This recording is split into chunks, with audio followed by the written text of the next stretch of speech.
Hiya, I'm just going to explain our camera monitoring technique. We're using these Browning cameras here. We're setting them to a rapid fire 3. So you go to mode, like that. Check that the date is right and the time. The mode is the trail camera mode, as we're only taking photos. We're doing a 5-minute capture delay there. So that means that once it's taken a photo of the target, it will wait 5 minutes before taking another photo. That is wrong there. We're just going with the pic size of low, like that. Okay. And we're doing a rapid fire 3 shot. So that's what you need to check for for how your camera's set up. So we're good to go. So we'd go mode, and now it's ready. It's going to count down, but I'm going to turn it off and put it on the tree, and then I'll show you the next step. Alrighty, I've set the bait up. It's got a sheet of arrays and a big piece of fresh rabbit in there. We're using mouse mesh, which is different to the Craig Gillies method because we have Weka and they'll get through the other types of meshes. Then we have a camera set up. It's about 400 mils off the ground, or kind of roughly at boot height. And the bait's set up about 1 meter away. Step back, you might be able to see the distance. The camera should be facing down towards the bait. Alrighty, and I've also got the number of the camera and where it is, and texted that to the WhatsApp group so that when we load the footage we know what camera corresponds with what position. So now that it's set up roughly, we're going to flick it on, and we'll see here that the bait I've set up is right in the center of the view. If you can see my hand there, that's where the bait is. So we want the bait to be right in the middle of the frame, because at night time it closes it up. So once you're there, you want to press OK and take your first shots. So there it's taken 3 shots. I've pressed OK there. My filming's horrible. So I've taken the first 3 shots. Now what that means is that when we go to load the footage, it has a start time automatically there, so that we can calculate how long the camera's been out for when we're calculating our relative stoat index. Things to look out for: I've got my rope tightly secured at the back, so there's no loose parts, because what will happen is a weka or a possum might tug at those loose bits and then ruin your footage or take your camera. The other thing is things like this, where there might be a piece of vegetation between the camera and the bait. I've taken those loose bits of vegetation out that might blow in the wind and set the camera off. It also pays to look up and see if there's any dead branches that might fall in your camera's frame of view, or dead leaves. Like I've had Nikau palms that have fallen down and just dangled in front of the camera the whole time, and you get a lot of blank photos. Yeah, that's all I can think of for now. And just a little side mission here, but on this camera line there is 4 purity, the same size, perfectly lined up together. Pretty cool. Here's another setup. As you can see, it's about 1 meter away from the camera. There's the bait there, and the camera's pointing downwards, and each line here is 100 mils, so it's about 400 mils off the ground.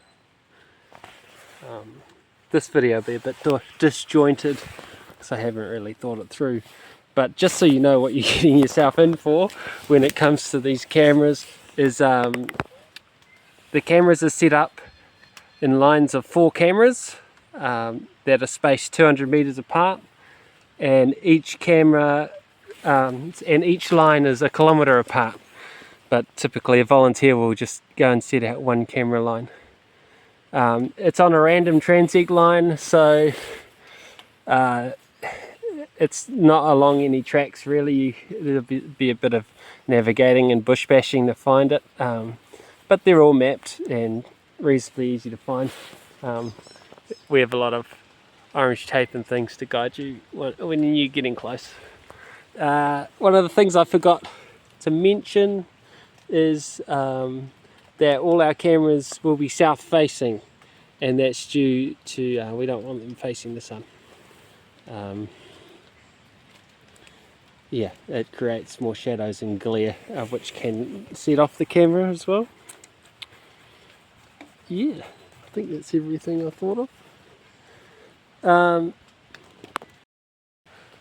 Why we're doing it is that we're trying to get a gauge on our stoat populations. We have a kiwi project, obviously, so stoats are our biggest predator where we are. So the camera monitors primarily to get a gauge on the stoat populations and to figure out whether our intensification of our trapping network is having an impact on our stoat population. Because we've been trapping for 20 years, we have a somewhat trap shy population of stoats. So as our way of combating that is by intensifying our network and making the stoat make that decision not to go in the trap twice as much. So yeah, that's why we're doing it. We're using it as a monitoring tool, and we're hoping to gauge whether our networks are working. And this is all funded through a lotteries grant. Yeah, it's another example of it. So it's about 1 meter away, about 400 mils high. We've been doing this for about over a year now. So some of the results so far have been surprising, but now we're really getting into, because we're doing it for a second time year round, we're able to start comparing our results, which will be more interesting. But some things we've noticed is we do get a lot of kiwi on the camera, so it may be a kind of a monitoring tool as well for them. Definitely get a lot of weka and pig, which is why it's really important to have these staked down as tight as you can. And a lot of cat presence around houses, especially around Kaui Point, which will impact what we do around there in terms of public relations and starting to talk to landowners about keeping their cats indoors.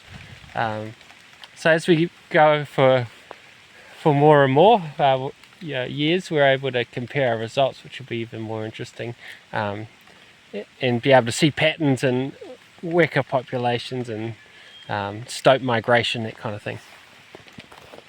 And what we do with the data once we've collected it, I'll probably make a video separate when we do that, just show the system we use and yeah, how we collate that. This is the last one on the line, same setup.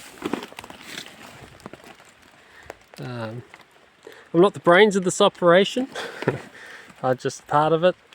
We've got a great team of people with the trust that have implemented this, but we've based it on the Craig Gillies method, and then we had a volunteer who helped us set up with our software system, Agouti, and then has created a program that will write us a report once we've uploaded the data. So yeah, it's really helpful. Yeah, if you've got any questions, just ask.